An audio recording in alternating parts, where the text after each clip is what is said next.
Hello! Welcome sa 17th episode ng Engineer Matmat. Ayan. So, may bago tayong segment at tinatawag na Dear Engineer Matmat. So, may mga pinapadala na sulat sa akin para matulungan ko sila na paano sagutan yung mga math. Ayan. Tulad nito, itong example, may letter. So, babasahin natin ngayon, no? Basahin natin ngayon kung anong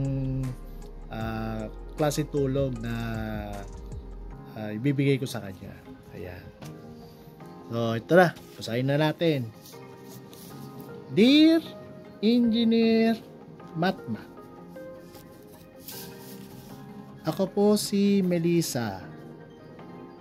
4th year college taking tourism sa University of Game Master. Ayan. Gusto kong humingi ng tulong para sa Wi-Fi password. Wi-Fi password pa rin problema nito. Nakita ko sa coffee shop. So, narito ang kwento ko. Ayan. Graduating na ako ngayon, kaso sunod-sunod ang research project na pinapagawa sa amin. Gamit ang Wi-Fi na ginagamit ko sa bahay para makagawa ako ng research. Ang problema ko ay naputulan kami ng Wi-Fi. Dahil hindi nakapagbayad ng magulang ko ng bill. Humingi ng tawad sa akin ng mga magulang ko. Mag-data lang daw muna ako para makabawi sa research, kaso baka kukulangin naman ako sa allowance ko. Kinabukasan, habang papasok na ako sa paaralan, may nakita akong free wifi sa may coffee shop. Ayan. Coffee shop. Laking tuwa ako nung nakita ko yun. Lalo na mahilig ako sa kape. Ayan, baka magpalpitate ka. So, dumaan muna ako doon sa coffee shop. Total naman maaga pa naman pasok ko. Pagpasok ko sa coffee shop, bumili ako ng kape at nakita ko yung free wifi. Kailangan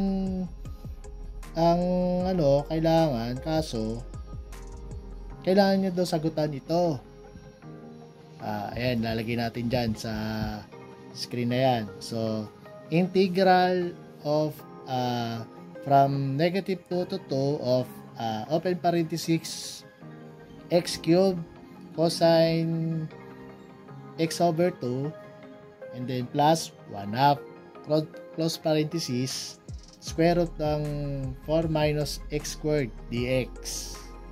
Tapos kailangan ng 8 digits para may enter ko yung password na yon. Problema ko, mahina ako sa math. Please, Engineer Matmat, tulungan mo naman ako sagutan yan para matapos ko ang research ko at makagraduate na ako. Maraming salamat sa iyo, Engineer Matmat. Nagmamahal, Melissa. Ayan. So, tutulungan kita sa problema mo. So, ayan, panoorin natin kung paano ko sagutan yung equation na yan para maka-Wi-Fi password ka na. Okay? Simulan na natin. Hello! Para sa'yo, Melissa. Ito na, tutulungan na kita para isolve itong problem para magka-Wi-Fi password ka na. So game. Integral from -2 to 2 quantity x cubed cosine x squared x x over 2 then plus 1/2 then close parenthesis times square root of 4 minus x squared dx. Maraming ganyan klaseng nag-video paano i-solve to, pero sige, gawa tayo ng version para sa akin. So, yan. Okay, solve na natin. So, ang gagawin, distribute mo muna to. itong square root na 4 minus x squared. So distribute muna natin, no? X cube cosine x over 2 square root na 4x squared dx, then plus integral 2 to ulit, then 1/2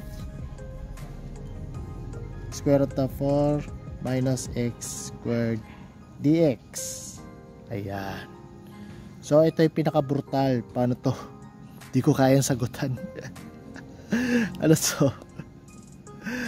Di ko kayang sagutan to. Pero may technique dyan. Okay? So titignan natin kung functions nila, add tsaka even. So pag sinubstitute mo negative 1, x equals negative 1. So ito magiging ano siya, negative. So ibig sabihin add number, add. Ito pag negative 1 lagi positive. So magiging positive to, so even. Tapos dito naman substitute po yung negative 1, then 2, then even pa rin, no? So positive, even. Then pagta times mo, negative, positive, positive, so negative, so equals to negative. So magiging ano siya, add number. Okay, so lahat to ay add functions. Yan, add functions. Okay, note. Yan, note. Negative a to a, add functions dx. Ayan, add functions yan equal to 0. So x, tapos na tayo dyan, 0 lahat yan, no? And then plus ito 1/2 na to, 1/2 square root of 4 negative x squared. Dito tayo sa ano, tapos 2 to negative 2 to 2. So may circle, area ng circle, so x squared plus y squared equals 2 squared. Ayan, area ng circle. So ito yung graph, may graph tayong gagawin, no? Okay, so magiging yeah,